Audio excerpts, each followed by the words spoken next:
자, 지금 자리에서 반등이다 하시는 분들 손가락 멈추셔야 된다. 어제부터 그저께부터 계속해서 말씀을 드렸죠. 지금 자리 여러분 숏 자리가 맞습니다. 우리 최대 롱으로 먹을 수 있는 자리는 어디? 64.5라고 바로 어제 영상에서 말씀을 드렸는데요. 비트코인 현재 64.5를 여전히 뚫지 못하고 다시 한번 하방 강세를 보여주고 있습니다. 심지어 지금 비트코인은요, 아래쪽 7월의 상승분 이후에 아래쪽에 있는 61K를 한 번도 건드리지 않고 유동성 흡수 없이 올려주고 있는 모습을 보여주고 있는데요. 이걸 두고 지금 당장의 찐 상승을 논하기에는 너무나 하방 유동성이 강하고 우리 이전 상승을 끌어줬던 22평의 지지 구간이 현재는 저항 구간으로서의 작용을 하고 있다는 점입니다. 자, 그럼 여러분들이 이거 다 무시하고 올라가면 어떡하나요? 라고 말씀을 하시죠. 자, 여러분 지금 자리에서는요, 이걸 무시하고 올라가기에는 우리가 64.5를 단기적으로도 종가 회복을 해줘야 되고 일봉에서도 이 22평을 종가 회복을 해줘야 됩니다.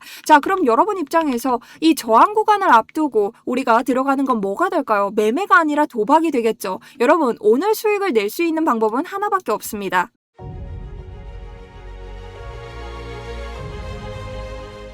안녕하십니까. 여러분들의 우생양 계좌를 책임지고 있는 차트 분석 전문가 정수연입니다. 자, 여러분 어제 풀매수 안 하셔서 시드 관리 한번 잘 되셨을 텐데요. 저는 정확히 올라가도 64.5라고 보고 있었고 여기를 넘어가는 흐름은 가능성이 조금 낮다라는 관점을 보였죠. 오늘 또한 여러분들이 롱에도 대응할 수 있는 관점을 가져왔으니 좋아요 3초밖에 걸리지 않습니다. 한 번씩 부탁드리면서 시작해보도록 하겠습니다. 자, 우선 관점입니다. 단기적으로 62K의 지지를 받고 있기 때문에 우리 얼마든지 상방에 대한 움직임은 확인할 수 있습니다. 하지만 64에서 65 영역은요, 우리에게 저항 구간이 될 것이고 65.7K라는 안정 구간을 안착하기 전까지는 이 구간에서 아래쪽으로 내려오는 숏을 보는 영역이 우리에게 조금 더 손익비적으로 낮다라는 관점입니다. 실제로 1시간 봉을 확인하도록 하겠습니다. 우리 이전 고점에서부터 계속 채널 상방을 벗어나는 캔들의 흐름은 이전에도 나왔던 흐름입니다. 지금 조금 오버해서 나오긴 했지만 이전 고가에서도 충분히 나왔던 흐름으로서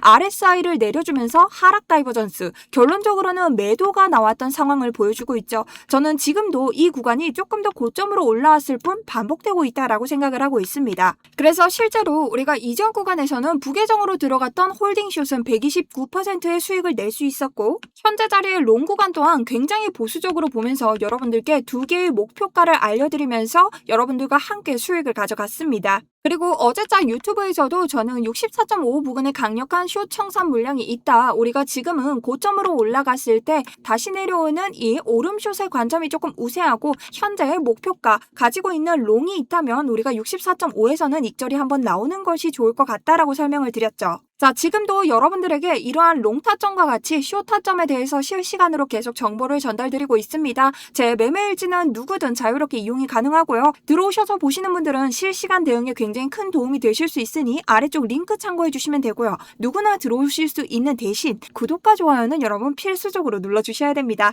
자, 우선 지금 자리를 단기적인 롱 구간으로 보는 첫 번째 이유입니다. 우리가 주봉을 봤을 때 주봉은 65.7K로 회복을 하지 않는 이상 상승장이 나올 수 없는 구조를 가지고 있다. 그리고 현재는 단기적인 큰 패닉셀을 만들지 않는 63.4K 안에서 우리가 종가 회복을 했기 때문에 이 안에서는 고점이 얼마든지 나올 수 있습니다, 여러분. 근데 찐 상승의 출발이 되기에는 위에 강한 저항이 있는 구간, 그리고 아래쪽으로 저점을 깨기에는 또 하나의 지지 구간이 있는 구간이라고 말씀을 드렸죠. 그렇기 때문에 이 안에서는 여러분들이 롱을 가져가도 단기적으로, 숏을 가져가도 단기적으로 가져가야 된다라고 꾸준히 말씀을 드리고 있습니다. 심지어 일봉에서의 21선 패턴도 계속해서 보셔야 됩니다. 이전 고점을 찍기 위해서 우리는 21선의 일봉 지지를 받아왔습니다. 그리고 지금은 이 구간을 저항으로 두고 있습니다. 그렇다면 여러분들이 지금 이변이 발생해서 다시 한번 고점을 찍는다 해도 우리가 오늘자 일봉을 해당 64.45K의 지지 구간으로 돌파를 하고 종가로 지지를 받아줘야만 한다는 겁니다. 실질적으로 지금 내려오는 장세에서도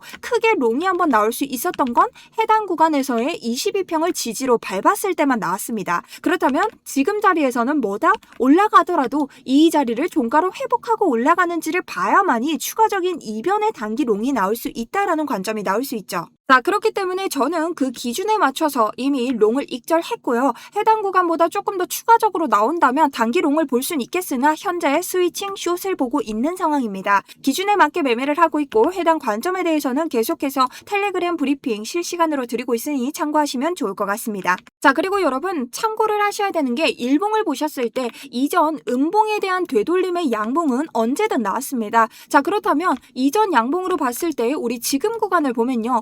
이번 음봉이 워낙 컸기 때문에 이 구간까지 되돌리는 것이 그렇게 이상한 장은 아니다라고 보셔야겠죠. 그러니 즉 단기적인 롱이 될 수는 있으나 이 구간을 회복하기 전까지는 우리가 풀롱으로 볼 수 있는 자리는 절대 아니라는 것. 그리고 지금 그 구간을 깨고 저의 관점을 폐기시키기 위해서는 ETF가 들어와줘야 되지만 지금 유출된 ETF에 비해 택도 없는 정말 발톱 때만큼의 유입이 되고 있습니다. 이런 유입으로는 상방을 정할 수 없다라는 것. 심지어 코인베이스 흐름, 달러의 자금, 현물 또한 지금 장세에서는 여전히 음수입니다. 현물 자금이 받쳐줘야 상승으로 출발할 수 있는데 지금은 택도 없는 음수, 피바다를 그리고 있다는 것. 그렇기 때문에 지금 자리는 내가 정말 단기롱을 보고 싶다 하더라도 64.5K의 지지 돌파 없이는 불가능하다라는 것을 아셔야 됩니다. 자, 그리고 또 하나는 매크로 움직임입니다. 현재 커플링의 착시라고 하셔야 되는데요. 나스닥은 가는데 왜 비트코인은 이렇게 굼뛰고 있을까를 보셔야 됩니다. 여러분 다르게 보시면요. 나스닥이 그나마 올랐으니까 비트코인이 좀 적게 떨어진 거죠. 지금 벌써 떨어져야 할 자리에서 조금 더 비비고 있다라는 뜻이 이 증시의 영향을 받고 있다라는 겁니다. 자, 그렇다면 이것을 보기 위해서는 비트코인의 상방의 역할을 하는 실질금리를 아셔야 되는데요.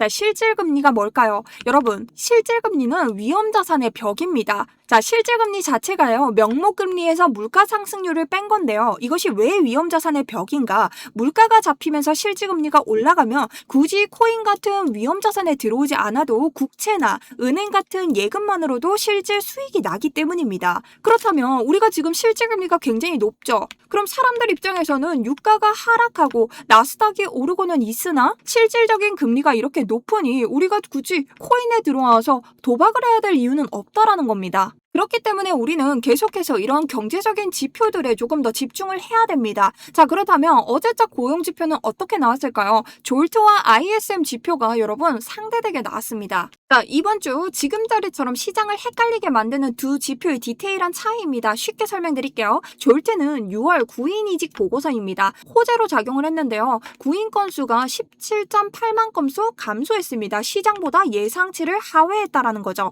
근데 이게 해고가 늘어난 게 아니라 채용 의지가 꺾였다. 그러니 연준의 시각에서는 구인이 줄어들면 임금 상승 압력이 낮아지므로 노동시장이 식고 있다. 금리 인하를 가져갈 수 있는 명분이 되죠. 근데 여기서 다른 것은 또 악재가 되었습니다. 졸트와 정반대로 고용 반등 신호가 나온 거예요. 왜 두 지표가 엇갈릴까요? 자, 졸트는요, 미국 경제 전체를 보는 넓은 지표고요. ISM은 제조업 단일 섹터만 놓고 보는 국소 지표이기 때문입니다. 그렇다면 결론적으로는 또 한 번 여기에서 상승이냐 하락이냐 지표의 영향을 받고 있다라는 것이죠. 그럼 당연히 우리의 시선은요, 이번 주에 있는 신규 실업수당 청구 건수와 미국 고용지수에 따라가게 됩니다. 그러니 이런 목금의 중요한 지표를 앞두고 우리가 손쉽게 방향성을 정하기에는 조금 애매한 자리가 형성이 됐다라는 겁니다. 자, 그럼 오늘 영상 정리 한번 해보도록 하겠습니다. 차트의 관점에서 봤을 때는 62K, 우리가 들어가 있는 이 롱타점에서부터 위쪽으로 지지 반등을 가져가고 있다.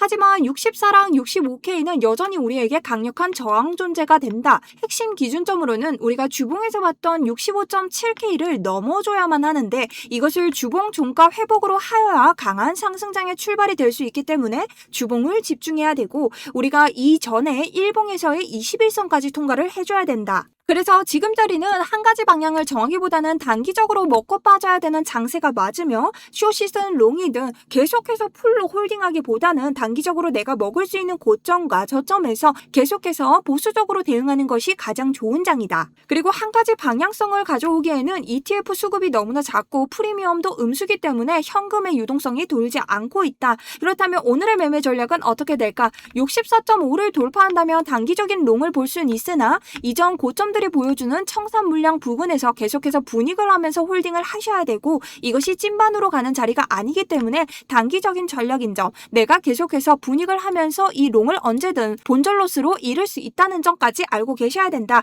그리고 고점을 갈 때마다는 아래쪽 큰 유동성을 먹지 않고 올라온 구간이 있기 때문에 숏에 몰두하면서 숏 구간을 인식하시면서 숏을 가져오셔야 된다라는 포지션입니다. 자, 그래서 저 또한 현재 위치에서 단기 롱 같은 경우는 일단 포지션을 익절했습니다. 그리고 추가적으로는 현재 숏을 어떻게 가져갈 건지 실시간으로 대응점에 있는데요. 제 후속 브리핑이 궁금하신 분들은 계속해서 스터디룸에서 봐주시면 될 것 같고요. 오늘 영상 또 한번 도움이 되셨다면 구독과 좋아요 한 번씩 부탁드리고요. 나이스 혹은 질문 남겨주시거나 많은 응원의 댓글 남겨주셨으면 좋겠습니다. 여러분 모두 응원 댓글 보고 있으니 많은 참여 부탁드리면서 오늘도 차트 달라진 점 있다면 영상으로 찾아뵙도록 하겠습니다. 지금까지 정수연이었습니다.